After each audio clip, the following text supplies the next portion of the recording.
video series, we asked the question, how do women respond when life or people hurt us? We've talked about a lot so far. In fact, our last 2 videos talked about pushing people away and hurting those who hurt us. Well, this video, no one actually admitted to saying, yeah. You may wonder, then why are we talking about it? Well, I know it's one of those things that we may not say verbally, but we think it. I know I did. And what is that? Well, sometimes when we're going through situations, we may ask God, hey, when are you gonna do something about this? Hey, when are you gonna deliver me from this? Or we may even think, well, God must be trying to teach me a lesson. He must be inflicting this pain onto us. You know, if he was so powerful, he could have pulled me out of this situation. I've heard that a lot. Or how about if we encounter conflict amongst church believers, we may then think that nothing good is in God's church. So today, we're going to have the conversation. We're going to talk about conflict in the church as well as our perceptions of God. Now, as I stated before, no one responded this way. When I asked women what are their perceptions of God when they go through harmful things, they stated, well, God understands my feelings and emotions about the issue. He can be confided in, and I can quickly go to him. These are all great Christian responses. But what happens when it takes time for us to get to this place? I know sometimes I may not think like that right away. I don't have the answer for why are we going through all these things. I'm sorry to disappoint you. But I do want to talk about, again, conflict amongst believers, what is called of us while going through that conflict, and who is Jesus during that conflict. We're going to jump right into the Bible. We're going to look at Galatians chapter 2, verses 11 through 21. Paul and Peter. So here we go again with the tongue twisters, P's, they mess me up just like the J's. So work with me, thank you. But okay, Paul retells the incident of Peter not wanting to eat with the Gentiles. You may think, why is that a story? Well, Peter was a Jew who had over 600 commands and laws about how they should live and be. And one of those, or several of those laws, talked about how they should eat their food and how they need to prepare it. The Gentiles, of course, they're not Jewish, so they didn't have the same laws. So they did whatever they wanted. They just sat down and ate. But for a Jewish person, seeing that meant that they were unclean and shouldn't be associated with. But hey, they're Christians now. Jews, Gentiles, we're together. Let's love the Lord.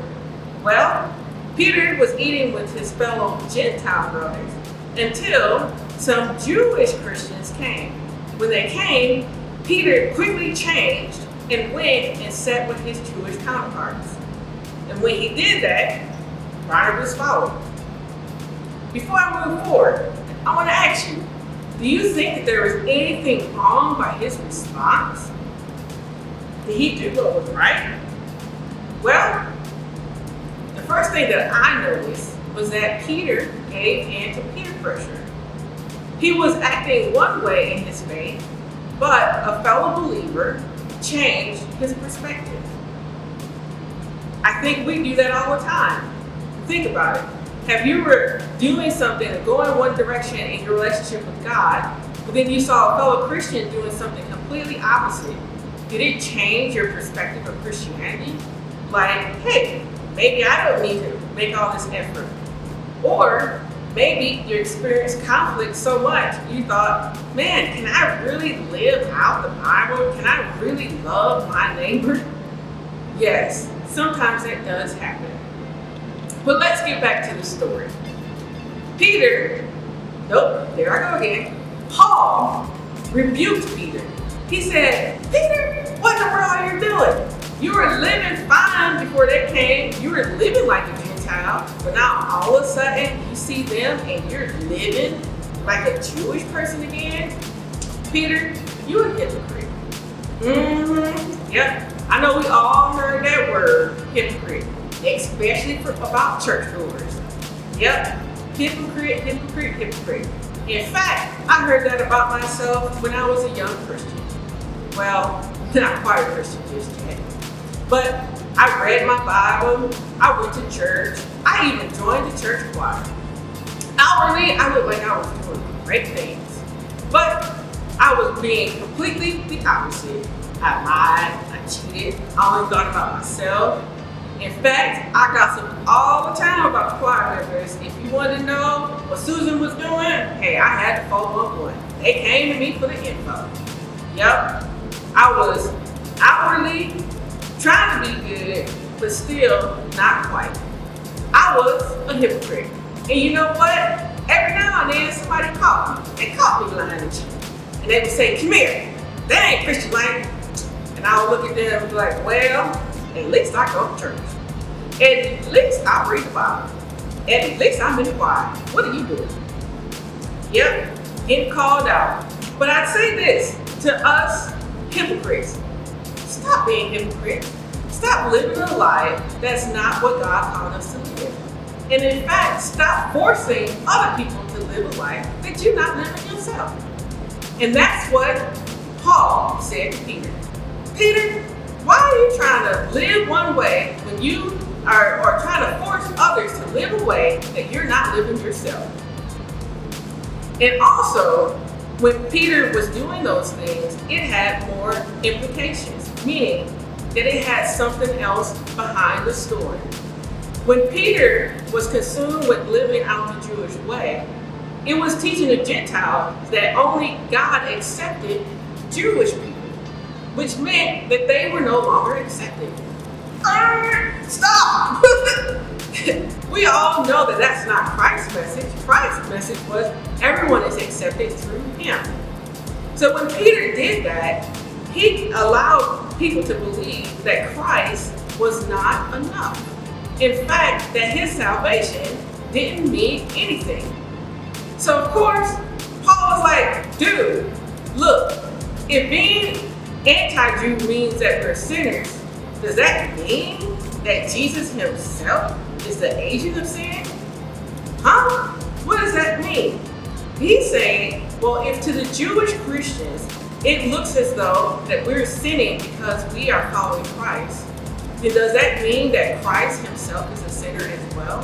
And he's promoting that sin because he's telling me to follow him? Man, never be! Paul replied, that makes no sense. That is true. It makes no sense. How in the world is Jesus the agent of sin? But I think that we do that sometimes as well. We think that because of the things that we've seen by fellow Christians, we attach that behavior to Christ. For instance, I got fed up with Christianity. I did. Even though I really wasn't following it at the time, but I looked at everyone else and they weren't following it too. And so I thought, well, maybe this is not real. Maybe this is a man-made religion because no one can do it. So if the Bible isn't real, well, then that means that Jesus isn't real. Well, if Jesus isn't real, then what's the point of me trying to live like this? It made no sense. So I took a time out. Luckily, God didn't allow me to stay in that place. He brought me back to his truth. And that was the same for Paul. He brought Peter back to the truth. He said, hey, please don't put this on Jesus. Please live out what is true. Please stop being a hypocrite. Now, why am I saying all these things?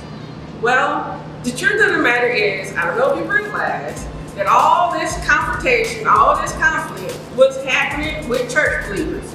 Yes, church believers, act the fool.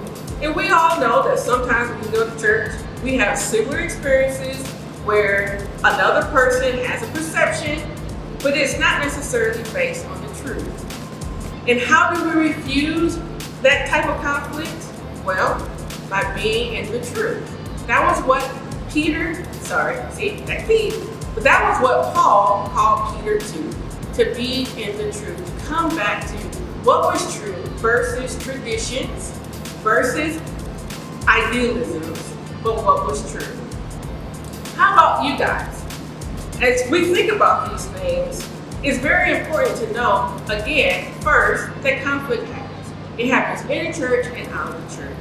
But second, it's not up to us to believe or think that it's Christ's fault for the things that we're doing. And you say, well, I don't think that way. Well, sometimes we do when we decide not to stay in the truth.